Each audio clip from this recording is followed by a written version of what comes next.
inspired to audition.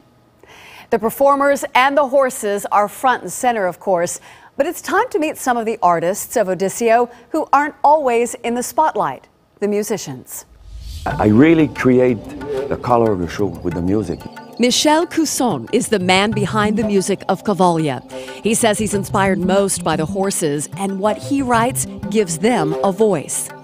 Musically, you can decide, okay, this is going to be more poetic, this is more majestic, more mysterious, so I make them talk. Cusson also wrote the score for the first Cavalia show, but when he found out how many horses and artists were a part of Odysseo, he employed a new strategy. This show, I was aware that it was bigger, more horses, more acrobats.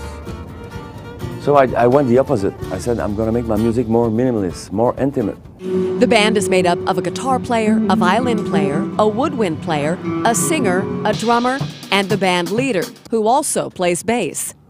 They're all hidden in trees on either side of the stage. But just because they're out of sight doesn't mean they're not busy. The musicians have to watch the action closely and be ready to make a split-second decision based on what's happening on stage. And like everyone else in Odysseo, the musicians take their cues from the horses.